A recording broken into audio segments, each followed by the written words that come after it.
నమస్తేనే.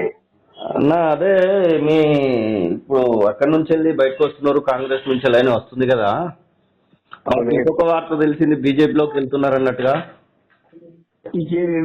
ముందే బయట పడ్డాక తర్వాత విషయం బయటపడడం అయితే పక్కన ఇప్పుడైతే ప్రస్తుతం పరిస్థితి అదే ఉంది, రిలీజ్ చేసుకుంటాం. అది అది మార్చి వరకేనా లేకపోతే ఇంకేమైనా టైం డిలే అయితే అవకాశం ఉందన్నా? ఈ లోపు అయిపోద్దా అన్న? అన్న ఓకే అన్న. ఊళ్ళో అనుకున్నాక మళ్ళీ నానబెట్టడం ఎందుకే? అవును అవును, మళ్ళా రకరకాల ఆలోచనలు వస్తాయి. ఏదో నేను అది చేస్తాను బార్గెనింగ్ కోసం చేసినట్టు అయిపోయింది. అవును, అంటే ఇప్పుడు ఈ మొన్న మీరు నిలబెట్టుకున్నటువంటి కౌన్సిలర్లు, మీ తరఫున గెలిచినటువంటి సర్పంచ్లు వాళ్ళు కూడా ఉంటారా?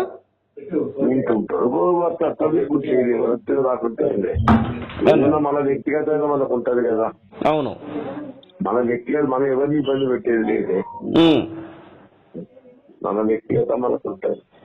అంటే మీరు వ్యక్తిగతంగా బాగానే ఉంది, కానీ మీతో పాటుగా మీరు ఎవరైతే గెలిపించుకున్నారో వాళ్ళు ఎట్లున్నారు? ఎవరు ప్రయాణం చేస్తున్నారని మనం ఎట్లా, మనం ఎవరిని ఒత్తిడి చేయదలుచుకోలేదు.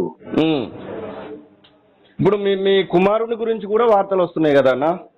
ఏదన్నా మీ కుమారుని గురించి కూడా వార్తలు వస్తా ఉన్నాయి, అంటే జగిత్యాల నుంచి నిలబెట్టబోతున్నారు అన్నట్టుగా. లేదు, నాకే దిక్కులు ఇంకా వానెవరు పడతాడు అంతే అంటారా? నేనే పోటీ చేస్తా, ఎవరు మీరే పోటీ చెప్తా, నేనే పోటీ చేస్తా. ఓకే, అది బీజేపీ బీఆర్ఎస్ అనేది ఇంకా కన్ఫ్యూజన్ చేద్దాం ఏదో కానీ ఎన్నికల్లాగా పట్టుకుంటే నేనే పోటీ చేస్తా. అంత పెద్ద మాట ఎందుకు, ఖచ్చితంగా ఉంటారు. ఓకే అన్న, సంతోషం. అసలైన తొలి వెలుగు. ఫాలో వాట్సాప్ @తొలి వెలుగు official.